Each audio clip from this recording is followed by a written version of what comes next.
Hello students, welcome to today's session. I am Upendra Joshi, your guide through the enchanting world of English literature. In this video, we will unravel the wit and satire of Vikram Seth's The Tale of Melon City. Let us begin our exploration of this intriguing poem by getting familiarized with its poet a bit. Vikram Seth, an acclaimed Indian poet and novelist, was born on June 20, 1952 in Kolkata. Educated at Oxford and Stanford, he is best known for A Suitable Boy and The Golden Gate. His works, blending lyrical prose and keen insight, have earned him global recognition and prestigious awards. Before we delve into the poem, here is a short overview of the poem to help you grasp its theme. The Tale of Melon City by Vikram Seth is a satirical poem. It presents a fictional city called Melon, which serves as an allegory for any bureaucratic and hierarchical society. This poem narrates the absurd events in a city where a king, trying to maintain order and justice, ends up hanging himself due to a series of farcical blame shifting. Ultimately, a melon becomes the king, symbolizing the ridiculousness of authority and the people's preference for peace over rational governance. Before we delve into our poetic journey, I suggest you to pause the video and read each stanza before hearing its explanation. This will enhance your comprehension as we proceed. So let us begin our insightful analysis of the poem. In the first stanza of the poem, the poet introduces us to a king who ruled a city in the past. The king was quite calm and fair by nature. The king decided to have an arch built over the main road of the city. This arch was meant to be a grand structure that would impress and educate the people who would pass beneath it. In these lines, we see the workmen dutifully following the king's orders, a reflection of the societal hierarchy and the king's absolute rule. The workmen built the arch and the king came to inspect it and to give moral lecture to his people assembled there. In these lines, we see the unfolding of a comical yet critical situation.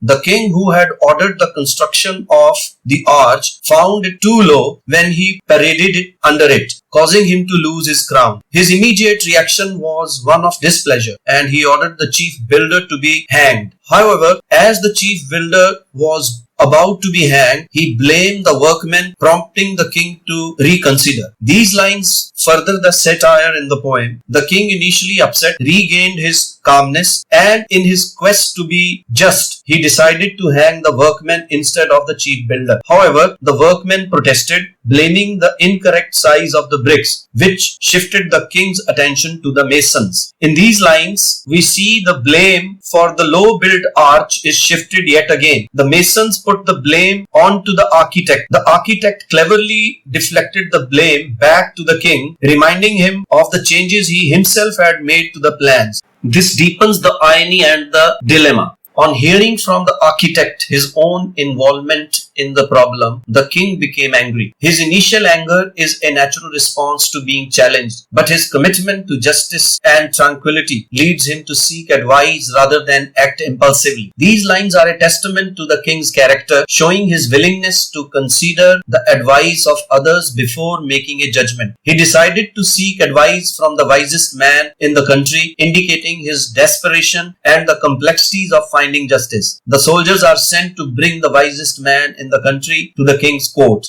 In these lines, we see the wisest man in the country being brought before the king to advise on the matter of the low-built arch. Despite his inability to walk or see, his age is equated with wisdom. His solution to the problem is humorously absurd. He suggests that the arch itself, being the object that knocked off the king's crown, should be hanged. This absurd suggestion adds to the poem's satirical tone. These lines capture a moment of absurdity and irony. As the arch is being led to the scaffold, a counselor raises a point that it would be disgraceful to hang something that had touched the king's head. The king agrees, showing his susceptibility to flattery and concern for his image. Meanwhile, the crowd's restlessness grows, indicating their impatience and desire for swift justice, regardless of its rationality. The king, fearing public unrest, realizes he must act quickly to maintain order. These lines highlight the absurdity and irony that permeate the poem. The king, faced with the crowd's demand for an execution, decides to bypass the question of guilt and proceed directly to the hanging. The noose is placed high and each man in the city is measured against it.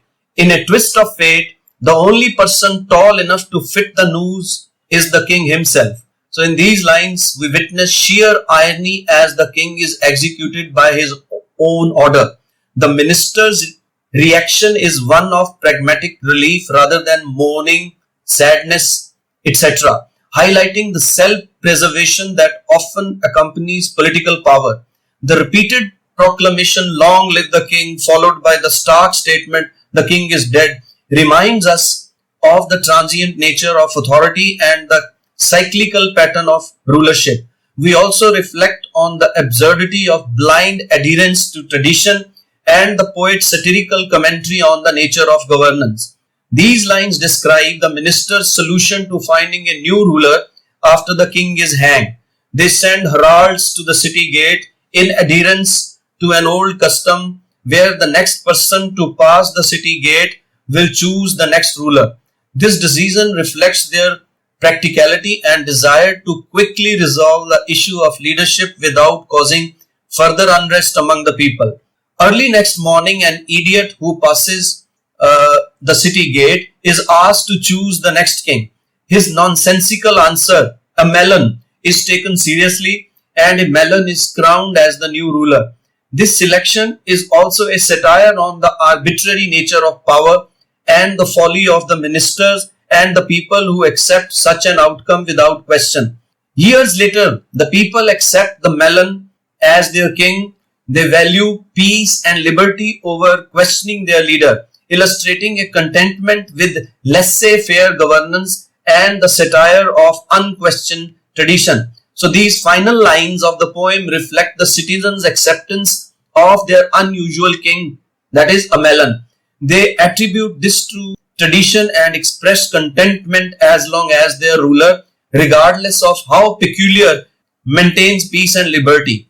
So the poem concludes with an observation on the established principles of laissez-faire in the city, suggesting a hands-off approach to governance and a preference for personal freedom over the nature of their ruler. In simple words, the citizens value their freedom and peace above all else and are indifferent to the identity of their ruler as long as these conditions are met. With this, the poem ends. Here is the list of figures of speech used in the poem. Pause the video and read it. Kindly like, share and subscribe if you found the video lesson helpful.